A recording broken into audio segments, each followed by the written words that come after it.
अस्सलाम वालेकुम। कैसे हैं आप सब लोग? उम्मीद है आप सब बिल्कुल खैरियत से होंगे। अल्लाह ताला आप सबको हमेशा खुश और आबाद रखे, आमीन। आज हमारे यहाँ मौसम बहुत ही अच्छा है और मेरा दिल चाह रहा था कि आज मैं प्लांट्स को पानी दूँ खुद से जाकर, क्योंकि बहुत ज़्यादा सर्दी में मैं प्लांट्स के बहुत ज़्यादा पास नहीं आती, क्योंकि जब भी मैं प्लांट्स के करीब आती हूँ तो मुझे छींकें आने लग जाती हैं। और अब तो जैसे आजकल पोलन का सीज़न है और हवा भी बहुत ज़्यादा चलती है, तो पोलन के सीज़न में मैं जब भी प्लांट्स के करीब आती हूँ या किसी गार्डन में जाती हूँ तो उससे भी मुझे छींकें आने लग जाती हैं। इसलिए मैं बहुत कम गार्डन में आती हूँ। लेकिन आज मेरा बहुत दिल चाह रहा था, क्योंकि आज धूप बहुत अच्छी निकली हुई है और मौसम अच्छा है, हवा बिल्कुल नहीं चल रही। तो इसके साथ साथ मैंने आज प्लान किया है कि क्यों ना कोई नया प्लांट लगाया जाए।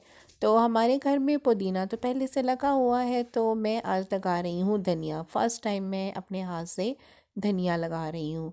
तो चलिए देखते हैं कि इसको मैं कैसे लगाती हूँ, क्योंकि ये मेरा फर्स्ट एक्सपीरियंस है प्लांट लगाने का।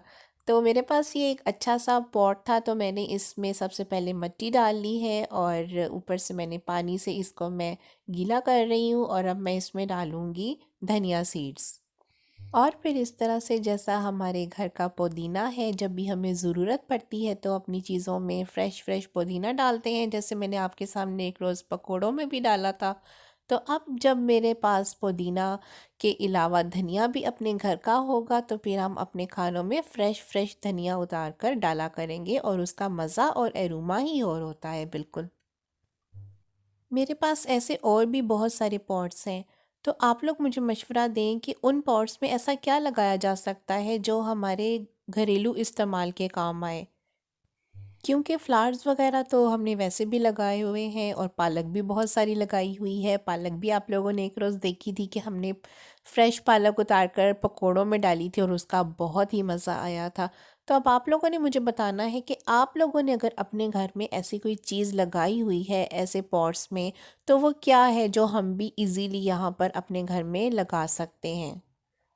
तो जनाब मैंने बहुत ही अच्छे तरीके से पूरे पॉट में धनिया सीड्स को स्प्रेड कर लिया है और अब इसको स्प्रेड करने के बाद मैं दोबारा से इस पर पानी डालूंगी और फिर पानी डालने के बाद मैं इस पर खाद डालूंगी। फिर रोज़ाना मैं इसको चेक किया करूंगी कि इसमें धनिया आया है या नहीं, क्योंकि मैंने सुना है कि धनिया बहुत जल्दी ग्रो हो जाता है। तो और फिर इंसान को शौक भी होता है ना कि अगर वो उसने खुद अपने हाथ से कोई चीज़ लगाई है तो फिर वो उस प्लांट को डेली देखता है कि उसमें कुछ फल वगैरह उसका आया है या नहीं। और इस तरह फिर गार्डनिंग में इंसान का इंटरेस्ट भी डेवलप होता जाता है। वैसे मैंने सुना है कि अगर प्लांट्स के साथ बातें की जाएं तो ये बहुत जल्दी ग्रो करते हैं। वैसे मेरा ऐसा कोई एक्सपीरियंस तो नहीं है, हाँ, लेकिन मेरी सिस्टर वो अक्सर अपने प्लांट्स के साथ बातें किया करती हैं।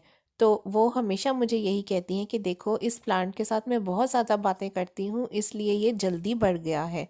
तो सुनकर मैं थोड़ा हैरान तो होती हूँ, लेकिन वाकई ये शायद ये बात सच है, क्योंकि इंसानों की तरह यकीनन इनको भी, पौधों को भी हमारी तवज्जो की ज़रूरत होती है। और जिस तरह हम लोग अपनी केयर करते हैं उस तरह हमें प्लांट्स की भी केयर करनी चाहिए। ये नहीं कि अगर हमने अपने घर में प्लांट्स एक बार लगा तो लिए हैं लेकिन वो बेचारे उजड़े हुए हैं, ऐसा नहीं होना चाहिए। अगर हमने अपने घर में प्लांट्स लगाए हुए हैं तो फिर हमें उनकी अच्छे तरीके से केयर भी करनी चाहिए।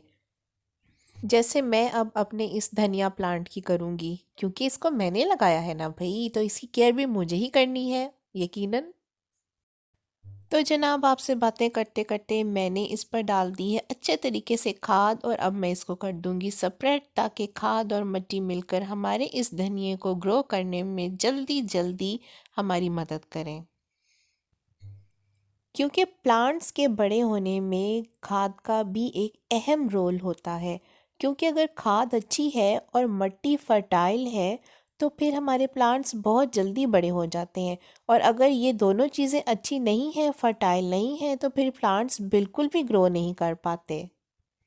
वैसे एक बात ये भी है कि कुछ लोग कहते हैं कि उनके हाथ से प्लांट्स बहुत अच्छे होते हैं, यानी कि वो जल्दी ग्रो करते हैं। और कुछ लोग कहते हैं कि हम अपने हाथ से जब भी कोई प्लांट लगाते हैं तो वो जल्दी से जल जाता है, बिल्कुल बढ़ता ही नहीं है। तो मैंने तो फर्स्ट टाइम ये प्लांट लगाया है, तो अब देखते हैं कि इसके साथ क्या होता है। और अब मैंने इसको तैयार कर कर रख दिया है साइड पर। और अब ये तो हो गई हमारे प्लांट्स की केयर, और अब हम करेंगे अपनी कुछ केयर, यानी अब मैं जाऊंगी अपने किचन में और थोड़ी अपनी केयर का सामान बनाऊंगी, जिसमें है एक हेयर मास्क और एक फेस मास्क जो मैं लगाऊंगी अपने फेस पर और अपने हेयर्स पर। क्योंकि ईद करीब है और तैयारियां भी चल रही हैं ईद की, तो क्यों ना अपने प्लांट्स की केयर के बाद अब अपनी भी थोड़ी केयर कर ली जाए। तो चलिए चलते हैं किचन में।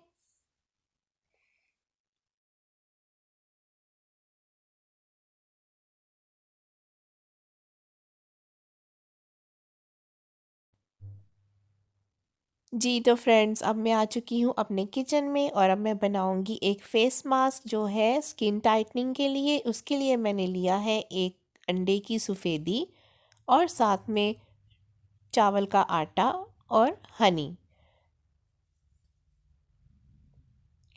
अब इन तमाम चीज़ों को मैंने मिला लिया है और इनको मैं मिक्स कर कर इसका एक अच्छा सा पेस्ट बनाकर रख लूँगी और फिर उसको फेस पर लगाऊंगी। और जो अंडा हमने इस्तेमाल किया था उसकी सिर्फ सफ़ेदी ली थी पहले, और अब उसकी जर्दी हम इस मास्क में यूज़ करेंगे। ये है हेयर प्रोटीन मास्क। इसके लिए मैंने ली है एक अंडे की जर्दी और एक बनाना और थोड़ा सा हनी और थोड़ा सा ऑलिव ऑयल। जी हाँ, ये 4 चीज़ें मुझे इस मास्क के लिए चाहिए और अब इन तमाम चीज़ों को मिलाकर मैं इसका भी एक पेस्ट बना लूँगी और उसको फिर मैं अपने हेयर्स पर अप्लाई करूँगी।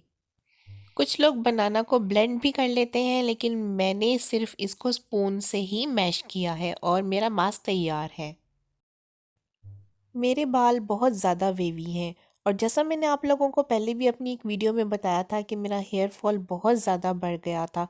तो उसके लिए मैंने जब से ये होम रेमेडी स्टार्ट की है तो मेरे बाल बहुत बेहतर हो गए हैं। हेयर फॉल भी पहले से बहुत कम हो गया है और मेरे बाल शाइनी भी हो गए हैं। मैं इस मास्क को हफ्ते में 2 बार इस्तेमाल कर रही हूँ और मैं इससे काफ़ी हद तक सेटिस्फाइड हूँ। हेयर मास्क अप्लाई करने के बाद मैंने शावर कैप ले ली है और अब मैं फेस मास्क अप्लाई करूँगी। दोनों मास्क को एक साथ बनाने का बेनिफिट ये है कि ना तो हमारा एग वाइट वेस्ट होता है और ना ही एग योक। आफ्टर वॉश बालों में टेंगल्स ना आए इसलिए मैंने यूज़ किया है हेयर एनर्जाइज़र और उसके बाद मैंने अच्छी तरह से बालों को टेंगल फ्री कर लिया है। और अब मेरे बाल अच्छी तरह से ड्राई हो चुके हैं और आप भी देख सकते हैं कि बालों में कितनी शाइन आई है।